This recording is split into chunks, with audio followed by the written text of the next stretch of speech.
Hello everyone, welcome to my next class of water resources engineering 1. ఈ క్లాస్లో మన topic వచ్చేసి కన్జంప్టివ్ use for irrigation. So first of all కన్జంప్టివ్ irrigation requirement. కన్జంప్టివ్ అంటే consume చేసుకోగలిగే, okay, irrigation requirement. So ఈ irrigation కోసము ఏది అసలు ఈ రిక్వైర్మెంట్ అని చెప్పేసి. సో కన్జంప్టివ్ ఇరిగేషన్ రిక్వైర్మెంట్ అంటే it is the amount of water required to meet evapotranspiration. Evapotranspiration means both evaporation transpiration రెండు జరిగేటట్టు అనమాట. Okay, evapotranspiration needs of crop during it's full growth. వాటి యొక్క ఫుల్ గ్రోత్ అయ్యేంత వరకు, ఓకే, ఎంతైతే వాటరు అవసరమో evapotranspirationని meet చేయడానికి, ఓకే, ఆ అమౌంట్ ఆఫ్ వాటర్ని మనం కన్జంప్టివ్ ఇరిగేషన్ రిక్వైర్డ్ వాటర్ అని చెప్పేసి అంటాం, లేకపోతే కన్జంప్టివ్ ఇరిగేషన్ రిక్వైర్మెంట్ అని చెప్పేసి అంటాం. సో బేసికల్లీ దీన్ని మనము సిఐఆర్ అనే టర్మ్తో రిప్రజెంట్ చేసుకుంటాం. So CIR is equal to CU minus R effective. So CU అంటే బేసికల్లీ ఇక్కడ కన్జంప్టివ్ యూజ్, టోటల్ కన్జంప్టివ్ యూజ్లో ఎంత ఎఫెక్టివ్ రెయిన్ఫాల్కి గురి అయింది అని చెప్పేసి చెప్పే టర్మ్ అనమాట. అండ్ evapotranspiration అని చెప్పేసి ఒక టర్మ్ వచ్చింది కదా, that means evaporation and transpiration అని చెప్పేసి అన్నాను. సో ఎవాపరేషన్ అంటే తెలుసు, ఆవిరవ్వటము, ఆవిరయ్యి ఎగిరిపోవటము, ఓకే, విండ్లో కలిసిపోవటము లేకపోతే క్లౌడ్స్లో కలిసిపోవడం, బేసికల్లీ హైడ్రాలజికల్ సైకిల్లో మనం చూసుకొని ఉంటాము. అండ్ ట్రాన్స్పిరేషన్ అంటే సేమ్ ఏ విధంగా ల్యాండ్ నుంచి ఎవాపరేషన్ జరుగుతుందో నీళ్ళు ఆవిరైపోయి గాల్లో కలిసిపోతాయి, అదేవిధంగా ప్లాంట్స్లో కూడా స్టెమ్స్లో అండ్ అదేవిధంగా లీవ్స్ దగ్గర ఏవైతే మాయిశ్చర్ ఉంటుందో అది కూడా ఏమవుతుంది, అది కూడా విండ్లో కలిసిపోతుంది అనమాట, ఆవిరైపోయి. సో ఆ ప్రాసెస్ని ట్రాన్స్పిరేషన్ చెప్పేసి అంటారు. సో బోత్ ప్రాసెసెస్ సైమల్టేనియస్గా జరిగేది దాన్ని ట్రాన్స్పిరేషన్ అని చెప్పేసి అంటారు. నెక్స్ట్ వచ్చేసి net irrigation requirement. So amount of water required to be delivered at the field to meet CIR, that is evapotranspiration as well as water required for pre-sowing and leaching. Okay, అది కూడా ఉండాలి. Plus sowing చేసే ముందు ఏదైతే first watering చేస్తారో, crop period base period చెప్పేటప్పుడు చెప్పాను నేను మీకు, ఫస్ట్ వాటరింగ్ ఏదైతే ఉంటారో దాన్ని ప్రీ సోయింగ్ అని చెప్పేసి అంటారు. And leaching, okay, leaching already discuss చేస్తున్నాను. లీచింగ్ అంటే ఏందో, బేసికల్లీ కెమికల్స్ ఏవైతే ఉంటాయో వాటిని రిమూవ్ చేయడానికి ప్రాసెసే మనము లీచింగ్ అని చెప్పేసి అంటాము. సో ఈ ఎన్ఐఆర్ ఎలా మనం అప్టైన్ చేసుకుంటామంటే సిఐఆర్ అంటే consumptive irrigation requirement plus pre sowing requirement plus leaching రిక్వైర్మెంట్కి ఎంతైతే మనకు వాటర్ అవసరం ఉంటుందో అదంతా కలిపి మనం నెట్ ఇరిగేషన్ రిక్వైర్మెంట్ అని చెప్పేసి అంటాము. So next moving to next slide. ఇదే విధంగా ఫీల్డ్ ఇరిగేషన్ రిక్వైర్మెంట్ అనమాట. Water required by the crop in the field plus amount of water last in application. Apply చేసేప్పుడు అయితే వాటర్ ఎవాపరేషన్ ఫామ్లో కానీ లేకపోతే ఆర్ అదర్వైజ్ లీకేజెస్ ఫామ్లో కానీ ఆర్ అదర్వైజ్ థెఫ్ట్స్ ఫామ్స్లో కానీ లూజ్ అయిపోతాయి, ఆ వాటర్ అనేది లాస్ట్ అయిపోతాయి. ఓకే, ఎంతైతే వాటర్ లాస్ట్ అయిపోయిందో దాన్ని మనం రిక్వైర్డ్ బై ద క్రాప్కి మనం యాడ్ చేస్తాం అనమాట. సమ్మేషన్ చేసిన దాని తర్వాత అప్టైన్ చేసుకుంటాము. ఓకే, ఇది ఇన్ అదర్ వర్డ్స్ దీన్ని ఎలా చెప్పొచ్చు అంటే మనము net irrigation requirement by water application efficiency. ఏదైతే మనం వాటర్ అప్లై చేయడానికి ఎంతైతే ఎఫిషియెంట్గా ఏదైతే మనకి ఎఫిషియన్సీ వస్తుందో, ప్రతి వాటర్ అప్లికేషన్ ఎఫిషియన్సీకి ఎంత నెట్ ఇరిగేషన్, ఎంత అమౌంట్ ఆఫ్ వాటర్ ఇరిగేషన్కి పన్నుకొచ్చింది, ఓకే, దాన్నే మనం ఫీల్డ్ ఇరిగేషన్ రిక్వైర్మెంట్ అని చెప్పేసి అంటాము. దాని తర్వాత gross irrigation requirement. Gross irrigation requirement basically amount of water to be released in canals అనమాట. కాలువల్లో ఏదైతే వాటర్ ఎంతైతే వాటర్ రిలీజ్ చేస్తామో దాన్ని మనం గ్రాస్ ఇరిగేషన్ రిక్వైర్మెంట్ అని చెప్పేస్తాం. నెట్ ఇరిగేషన్కి గ్రాస్ ఇరిగేషన్కి ఏదైతే వాటరు 1 minute ఏదైతే వాటర్ ఫీల్డ్లో మనకు అవసరమో దాన్ని మనం ఫీల్డ్ ఇరిగేషన్ రిక్వైర్మెంట్ అని చెప్పేసి అంటాము. ఓకే, అండ్ ఏదైతే వాటర్ మనం కెనాల్స్లో రిలీజ్ చేసామో దాన్ని మనము గ్రాస్ ఇరిగేషన్ రిక్వైర్మెంట్ అని చెప్పేసి అంటాము. So basically gross irrigation requirement యొక్క వాల్యూ అనేది నెట్ ఇరిగేషన్ రిక్వైర్మెంట్ వాల్యూ కంటే కూడా హైగా ఉంటుంది. ఓకే, వాటర్ ఎంతైతే రిలీజ్ చేశారో కెనాల్స్లో దాంట్లో నుంచే కదా మనం మళ్ళీ ఫీల్డ్కి డైవర్ట్ చేసేది. సో ఆబ్వియస్లీ ఎప్పుడైతే డైవర్ట్ చేస్తామో మనం ఎంత ఇన్పుట్ ఉంటుందో ఆబ్వియస్లీ అంత అవుట్పుట్ అయితే ఉండదు. ఏవైతే లాసెస్ ఉంటాయో ఆ లాసెస్ కూడా కన్సిడర్ చేస్తాం కదా. సో అలా చేసిన తర్వాత ఒక నెట్ ఇరిగేషన్ అనేది వస్తుంది. సో గ్రాస్ ఇరిగేషన్ అంటే ఏదైతే కెనాల్స్ నుంచి రిలీజ్ చేస్తారు. సో దీన్ని మనం ఎలా అప్టైన్ చేస్తామంటే field irrigation requirement by water conveyance efficiency. ఇందాక వాటర్ అప్లికేషన్ ఎఫిషియన్సీ చేసాం కదా ఫీల్డ్ ఇరిగేషన్ రిక్వైర్మెంట్లో. Net irrigation requirement by water application efficiency, దీంట్లో field irrigation requirement by water conveyance efficiency. ఈ విధంగా చేసి మనం అప్టైన్ చేసుకుంటాము. ఓకే, నెక్స్ట్ కన్జంప్టివ్ యూజ్లో 2 టర్మ్స్ వస్తాయి, transpiration and evaporation. Okay, consumptive use అంటే స్టార్టింగ్లో ఇందాక మీకు చూపించిన ఫామ్లో అది కన్జంప్టివ్ ఇరిగేషన్ రిక్వైర్మెంట్ చెప్పేటప్పుడు సియు అని చెప్పేసి, అంటే ఈ కన్జంప్టివ్ యూజ్ ఏదైతే ఉందో దాంట్లో నుంచి మనం ఆర్ ఎఫెక్టివ్ అనేది మైనస్ చేస్తాము. సో ఏంది అసలు యాక్చువల్గా కన్జంప్టివ్ యూజ్ అంటే water required to make the water loss, ఏదైతే వాటర్ లాస్ ఉందో దాన్ని కంపెన్సేట్ చేయడానికి, ఓకేనా, దాని యొక్క తక్కువ ధనాన్ని పూర్తి చేయడానికి ఏదైతే వాటర్ మనకు అవసరమో, okay, to meet the water loss through evapotranspiration ద్వారా మీట్ అవ్వడం in any specified time. So ఆ రిక్వైర్డ్ అమౌంట్ ఆఫ్ వాటర్ని మనము కన్జంప్టివ్ యూజ్ అని చెప్పేసి అంటాము. సో ఏదైతే ఎవాపో ట్రాన్స్పిరేషన్ జరిగిన దాని తర్వాత వాటర్ లాసెస్ అనేవి జరిగిన తర్వాత ఏదైతే డెఫిషియన్సీ దాంట్లో వస్తుందో అండ్ ఆ డెఫిషియన్సీని పోగొట్టడానికి కంపెన్సేట్ చేయడానికి ఎంతైతే వాటర్ మనకు అవసరమో దాన్ని మనం కన్జంప్టివ్ యూజ్ అని చెప్పేసి అంటాము. సో బేసికల్లీ 2 ఎలిమెంట్స్ ఉంటాయి. ఇప్పుడు ఎవాపో ట్రాన్స్పిరేషన్ వల్లే కదా లాసెస్ అయ్యేది. సో ఒకటి వచ్చేసి transpiration and evaporation. Okay, transpiration అంటే ఇందాక చెప్పాను, only small portion of water observed by the roots is retained in the plants and rest of the water after performing task is lost to the atmosphere. So గాల్లో కలిసిపోద్ది, ఆవిరైపోయి చెప్పాను కదా ఇందాక. So small portion of water మాత్రమే ఏం చేస్తాయి, plants యొక్క roots ఏవైతే ఉన్నాయో అవి కన్జ్యూమ్ చేసుకుంటాయి అనమాట. అండ్ మిగతా వాటర్ ఏదైతే ఉందో అది మొత్తాన్ని ట్రాన్స్పిరేట్ చేసేస్తాయి. అండ్ ఎవాపరేషన్ అంటే మనకు తెలిసిందే, చిన్నప్పటి నుంచి వింటూ ఉన్నాం. ఓకే, బేసికలీ సీ వాటర్ ఏదైతే ఉందో అక్కడ చాలా ఎక్కువగా జరుగుతూ ఉంటుంది. Water from adjacent soil passes in to the atmosphere. Adjacent soil, ఓకేనా, సరౌండింగ్స్లో ఏదైతే నేబరింగ్ సాయిల్ ఏదైతే ఉంది దాని నుంచి అట్మాస్ఫియర్లోకి పాస్ అయిపోవడము. ఎక్కడైతే వాటర్ ఉందో ఆ వాటర్కి అడ్జసెంట్గా ఏదైతే సాయిల్ ఉందో ఆ సాయిల్లో ఏదైతే మాయిశ్చర్ కంటెంట్ ఉంటుందో అది వాటర్ వేపర్ ఫామ్లో అట్మాస్ఫియర్లో కలిసిపోతే దాన్ని మనం ఎవాపరేషన్ అని చెప్పేసి అంటాము. And factors effecting కన్జంప్టివ్ use, temperature, wind velocity, relative humidity, day light hours, intensity of sunlight, type of crop, soil moisture, depletion. Okay, so 1 by 1 చూసుకుందాం ఏవేవి కన్జంప్టివ్ యూజ్కి ఎఫెక్ట్ చేస్తున్నాయని చెప్పేసి.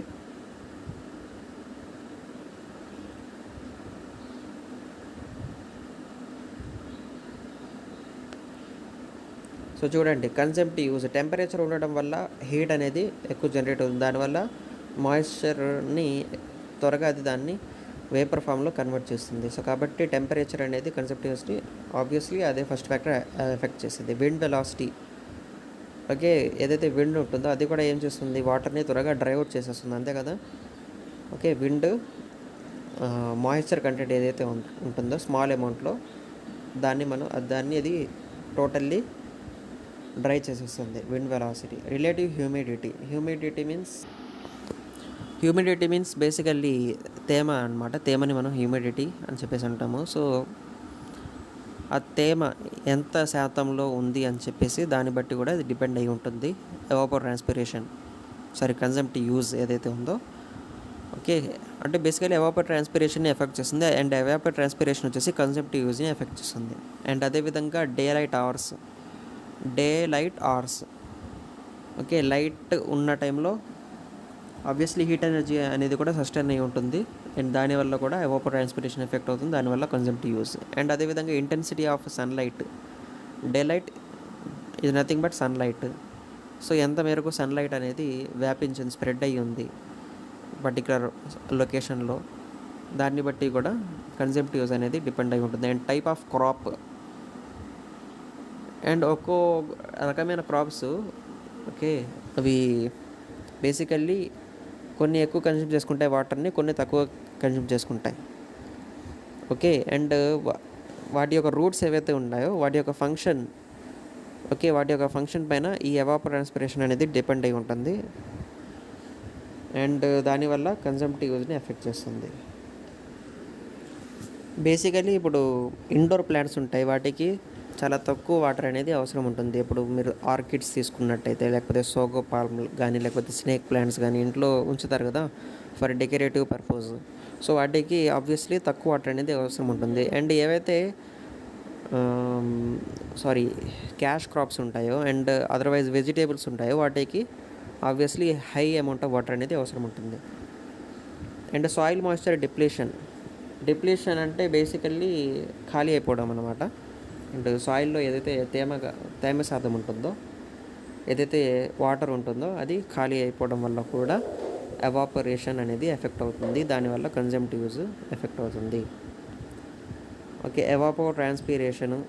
ఓకే, చూసుకున్నట్టయితే 2 టైప్స్ ఆఫ్ ఎవాపో ట్రాన్స్పిరేషన్ జరుగుతుంది అనమాట. ఒకటి వచ్చేసి potential evapotranspiration and other one actual evapotranspiration. Potential evapotranspiration అంటే if sufficient moisture is always available to completely meet the need of vegetation. So vegetation పర్పస్కి మనకు ఎంతైతే moisture అవసరమో and fully covering the area, then it is termed as potential evapotranspiration. And ఆ ఏరియాని ఫుల్లీగా cover చేస్తుంది and మనకు మన నీడ్ని కూడా అది మీట్ అవుతుంది. ఓకే, అటువంటి ప్రాసెస్ని అంటే అంత సఫిషియంట్ మాయిశ్చర్ కనుక మన దగ్గర ఉంటే దాన్ని మనం పొటెన్షియల్ ఎవాపో ట్రాన్స్పిరేషన్ అని చెప్పేసి అంటాము. సో ఇది క్లైమాటిక్ ఫ్యాక్టర్స్ పైన డిపెండ్ అయి ఉంటుంది. బేసికల్లీ ఇంటెన్సిటీ ఆఫ్ సన్లైట్ బట్టి అండ్ అదేవిధంగా intensity of heat of the sunlight. Okay, and అదేవిధంగా ఏదైతే టెంపరేచర్ ఉంటుందో దాన్ని బట్టి డిపెండ్ అయి ఉంటుంది. అండ్ యాక్చువల్ ఎవాపో ట్రాన్స్పిరేషన్ చూసుకున్నట్టయితే real evapotranspiration that is occurring in a specified సిచ్యువేషన్స్లో మాత్రమే అక్కర్ అవుతుంది. Is termed as actual evapotranspiration. Okay, real evapotranspiration అంటే న్యాచురల్లీ ఏదైతే రెండు కూడా న్యాచురల్గానే జరుగుతుంది. బట్ యాక్చువల్ ఎవాపో ట్రాన్స్పిరేషన్లో జరిగేది ఏంటంటే ఏదైతే సర్ఫేస్లో వాటర్ ఉంటుందో అది ఎవాపరేషన్ వల్ల, ట్రాన్స్పిరేషన్ వల్ల రిమూవ్ అయిపోవడం అన్నమాట. సో దాన్ని యాక్చువల్ ఎవాపో ట్రాన్స్పిరేషన్ అంటాము. అండ్ బేసికల్లీ ఎక్కడైతే సమ్మర్ డేస్ ఉంటాయో, లేకపోతే లెస్ క్లౌడీ డేస్ ఉంటాయో అండ్ లేకపోతే ఈక్వేటర్కి దగ్గరగా ఉండే ప్లేసెస్ ఉంటాయో అక్కడ పొటెన్షియల్ ఎవాపో ట్రాన్స్పిరేషన్ అనేది ఎక్కువ జరుగుతుంది. ఎందుకంటే అక్కడ high levels of solar radiation అనేది రిలీజ్ అవుతుంది కదా, దానివల్ల ఎనర్జీ అనేది ఫామ్ అవుతుంది. సో ఈ ప్రాసెస్ అనేది జరుగుతుంది, potential evapotranspiration. If the water supply to the plants is adequate, soil moisture will be at field capacity. ఒకవేళ వాటర్ సప్లై అనేది ప్లాంట్స్కి సరిపడేటట్టు ఉంటే adequate, soil moisture will be at field capacity. ఇప్పుడు ఏదైతే సాయిల్ మాయిశ్చర్ అక్కడ ఉంటుందో అది దట్ మీన్స్ అది దాని యొక్క ఫీల్డ్ కెపాసిటీ లెవెల్లో ఉన్నట్టు దాని యొక్క అర్థం అనమాట. సో అప్పుడు ఏఈటీ అనేది పీఈటీకి ఈక్వల్ అవుతుంది. అటువంటి టైంలో ప్లాంట్స్ అనేవి వాటికి సంబంధించిన వాటర్ నీడ్ని మీట్ చేస్తున్నాయి. అండ్ అదేవిధంగా సాయిల్ మాయిశ్చర్ ఫీల్డ్ కెపాసిటీకి ఈక్వల్గా ఉంది. అటువంటప్పుడు యాక్చువల్ ఎవాపో ట్రాన్స్పిరేషన్ అనేది పొటెన్షియల్ ఎవాపో ట్రాన్స్పిరేషన్కి ఈక్వల్గా ఉంటుంది. అండ్ అదేవిధంగా ఇంకొన్ని పాయింట్స్ చూసుకున్నట్టయితే if the water supply to the plants is adequate, soil moisture will be at field capacity. Okay, ఇది ఇప్పుడే డిస్కస్ చేస్తున్నాం. The decrease in the ratio of AET by PET with the available moisture content depends upon the type of soil. Okay, that means ఎప్పుడైతే ఈ ratio so the decrease in the ratio of AET by PET అంటే AET PET ratio ఎప్పుడైతే decrease అవుతుందో that means with respect to potential evapotranspiration, actual evapotranspiration తక్కువ అయితే with available moisture content depends upon the type of soil. So అది వచ్చేసి soil యొక్క type పైన depend అయి ఉంటుంది అన్నమాట. ఓకే, ఏఈటీ బై పీఈటీ రేషియో తక్కువ అవ్వాలా ఎక్కువ అవ్వాలా అనేది సాయిల్ యొక్క టైప్ని బట్టి డిపెండ్ అయి ఉంటుంది. అండ్ దాంట్లో ప్రెజెంట్ అయి ఉంటే అవైలబుల్గా ఉండే మాయిశ్చర్ కంటెంట్ పైన డిపెండ్ అయి ఉంటుంది. Capillary water is large in case of clay. Capillary water అని చెప్పేసి దేన్ని అంటారు? సో ఏదైతే ఎథెషన్ ద్వారా హోల్డ్ అవ్వబడి ఉంటుందో సాయిల్లో, ఏదైతే వాటరు సాయిల్లో కొహెజన్ అథెషన్ ప్రాసెస్ వల్ల హోల్డ్ అవ్వబడి ఉంటుందో, కొహెజన్ అథెషన్ అంటే మళ్ళీ చెప్పాల్సిన అవసరం లేదు, ఆల్రెడీ డిస్కస్ చేస్తున్నాను. బేసికల్లీ ఇప్పుడు క్లేలో చూసుకున్నట్టయితే అక్కడ ఏం జరుగుతుందంటే మైక్రో పోర్స్ ఉంటాయి, కొన్ని పోర్స్ ఉంటాయి. సో పోర్స్లో ఏవైతే వాటర్ ఉంటుందో అది యాక్షన్ ఆఫ్ గ్రావిటీ వల్ల డ్రైనేట్ అయిపోతుంది. బట్ మైక్రో పోర్స్లో ఉండే వాటర్ ఏంటంటే అది గట్టిగా హోల్డ్ చేసుకుని ఉంటాయి అన్నమాట సాయిల్ పార్టికల్స్లో. కాబట్టి అది యాక్షన్ ఆఫ్ గ్రావిటీ వల్ల కూడా అది బయటకి డ్రైన్ అవుట్ అవ్వదు. సో ఏదైతే డ్రైన్ అవుట్ అవ్వని వాటర్ ఉంటుందో యాక్షన్ ఆఫ్ గ్రావిటీ వల్ల కూడా అండ్ మైక్రో పోర్స్లో ప్రెజెంట్ అయి ఉంటుందో దాన్ని మనం క్యాపిలరీ వాటర్ అని చెప్పేసి అంటాము. సో అది క్లేలో చాలా ఎక్కువగా ఉంటుంది. So if water content is below FC field capacity even the water can be easily taken up by plants. Okay, ఒకవేళ వాటర్ని ప్లాంట్స్ తీసుకుంటున్నా కానీ బట్ వాటర్ కంటెంట్ అనేది ఫీల్డ్ కెపాసిటీ కంటే తక్కువగా ఉందనుకోండి, AET remains close to PET. AET అనేది పీఈటీకి క్లోజ్గా ఉండవచ్చు.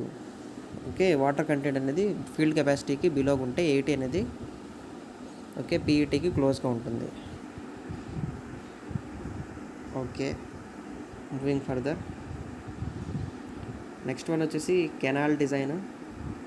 On the account of erosion in catchment and drainage basin reverse receive huge quantity of sediment having fine silt. So erosion జరగడం వల్ల క్యాచ్మెంట్ ఏరియాస్లో కానీ డ్రైనేజ్ బేసిన్స్లో కానీ రివర్స్లో కానీ దానివల్ల సెడిమెంట్ డిపాజిట్స్ అనేది ఫైన్ సిల్ట్ ఫామ్లో, కోర్స్ అండ్ ఫామ్లో చాలా ఎక్కువగా వస్తుంది. A portion of which enters into canal also. And చాలా ఎక్కువగా సెడిమెంట్స్ ఏవైతే సెటిల్మెంట్ పార్టికల్స్ ఉన్నాయో పెద్ద పెద్ద కోర్స్ పార్టికల్స్ కలిగిన శాండ్ ఉంటుందో అది కూడా కెనాల్లోకి ఎంటర్ అయిపోతుంది అనమాట దానివల్ల.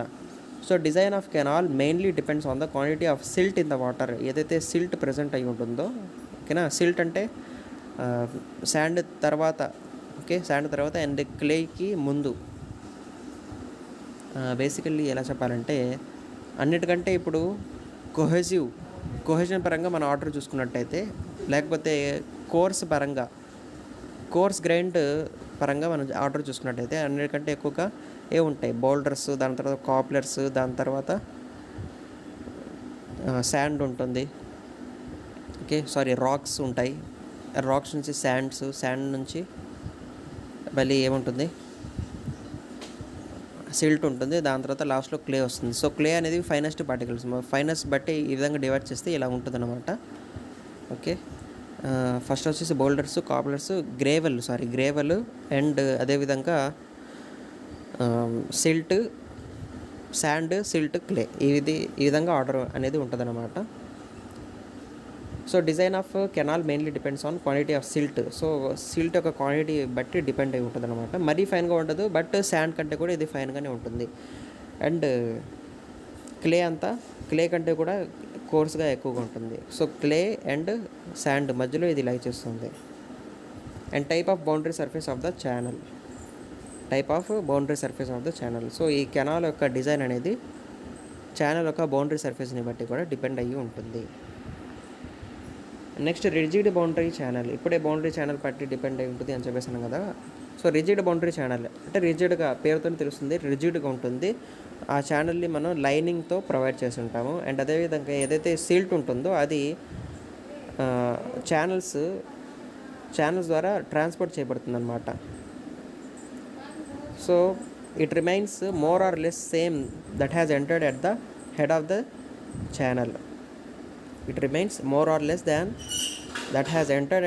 Of the channel. ఎక్కువైనా కానీ తక్కువైనా కానీ ఏదైతే ఛానల్లో ఎంటర్ అవుతుందో దానికంటే కూడా తక్కువలో ఉండవచ్చు. In such canal velocity of flow is high. Rigid boundary channels కలిగిన కెనాల్స్ ఏవైతే ఉంటాయో వాటిల్లో వెలాసిటీ ఆఫ్ ఫ్లో అనేది చాలా హైగా ఉంటుంది అనమాట. Which does not allow deposition of silt. So ఆ విధంగా ఫ్లో ఎక్కువగా ఉండటం వల్ల, హైగా ఉండటం వల్ల డిపోజిషన్స్ ఆఫ్ సిల్ట్ అనేది తక్కువగా జరుగుతుంది. Therefore these canals do not have problem of silt transport యొక్క ప్రాబ్లం అనేది ఉండదన్నమాట. And next moving further, unlined channels. So rigid బౌండరీకి ఇది క్వైట్ అపోజిట్ అనమాట. In this the quantity of silt varies from section to section due to scouring of bed. Scouring అంటే basically గీసుకుంటూ పోవడం, అంటే షియరింగ్ వల్ల, అంటే ఫ్రిక్షన్ ఉండడం వల్ల స్కోరింగ్ అనేది జరుగుతుంది, రాసుకుంటూ పోవడము. And sides of the channels as well as due to silting. So sides of the channels ఏదైతే ఉంటుందో అది అక్కడ స్కోరింగ్ అనేది జరుగుతుంది అనమాట. ఇఫ్ వెలాసిటీ ఈస్ 2లో, ఒకవేళ చాలా తక్కువగా ఉంది, then silting may take place, whereas if velocity is very high, scouring may take place. Velocity అనేది చాలా తక్కువగా ఉంది, సిల్టింగ్ అనేది జరుగుతుంది. ఓకే, ఆబ్వియస్లీ అంతే కదా జరిగేది. ఒకవేళ వెలాసిటీ అనేది ఎక్కువ జరిగింది, మరీ ఎక్కువగా రాసుకుంటూ పోతుంది అనమాట. దాని యొక్క సైడ్స్ ఏవైతే ఉంటాయో అవి ఫ్రిక్షన్ జరగడం వల్ల ఎరోట్ అయిపోతుంది అక్కడంతా. So both of this phenomenon leads to modification of cross section of channel. So rigid boundary channel వల్ల కూడా అండ్ అన్లైన్డ్ ఛానల్ వల్ల కూడా లాసెస్ అనేది జరుగుతుంది. సో కాబట్టి మనం ఆ యొక్క పారామీటర్స్ బట్టి డిజైన్ చేయాలన్నమాట, దాని యొక్క నెసెసిటీని బట్టి. So both of this phenomenon leads to the modification of cross section of channel. Scouring lowers full supply level which causes loss of command area. Scouring జరగడం వల్ల అంటే హై స్పీడ్ ఫ్లో ఏదైతే ఉందో, వాటర్ హై స్పీడ్తో travel చేస్తూ ఉందనుకోండి, scoring అనేది అక్కరవుతుంది కదా, అదేం చేస్తుంది, ఫుల్ సప్లై లెవెల్ని కాస్ చేస్తుంది, అంటే తగ్గిస్తుంది అనమాట. ఫుల్ సప్లై లెవెల్ అనేది జరగదనమాట. Which causes loss of command area. Command area, cross command area చూసారు కదా. ఓకే, సో ఆ నీట్ని మీట్ అవ్వలేమన్నమాట. It may also cause breaching of canal banks. ఇక్కడ బ్రీచింగ్ కూడా జరగవచ్చు కెనాల్ బ్యాంక్స్ దగ్గర. And failure of foundation irrigation structure, వేరే silting may cause reduction in discharge capacity. Silting వల్ల డిశ్చార్జ్ కెపాసిటీలో రిడక్షన్ అనేది వచ్చేస్తుంది. Okay, unlined alluvial channels. So what these unlined alluvial channels means? These should be designed for such a velocity that neither bed and sides are scoured nor silt is deposited and a stable channel section is obtained. Such channels are called as stable channels. So సింపుల్గా చెప్పాలంటే scoring అవ్వకూడదు and అదేవిధంగా silting అవ్వకూడదు. Scoring అనేది high speed velocity వల్ల జరుగుతుంది and silting అనేది లో స్పీడ్ ఫ్లో వల్ల జరుగుతుంది. Velocity of flow which will keep silt in suspension and will not scour the bed and sides of the channel, it is called non-silting and non-scoring velocity. So ఆ velocity ఏదైతే ఓకేనా, మరీ scoring చేసేదో అంత speed కూడా ఉండకూడదు and సిల్టింగ్కి cos చేసే తక్కువ speed కూడా ఉండకూడదు అనమాట, మోడరేట్గా ఉండాలి. దాన్నే మనము నాన్ స్కోరింగ్ వెలాసిటీ లేకపోతే నాన్ సిల్టింగ్ వెలాసిటీ అని చెప్పేసి అంటాము. సో ఈ క్లాస్లో ఇంతవరకే. Stay tuned for my upcoming videos. Thank you for watching this video.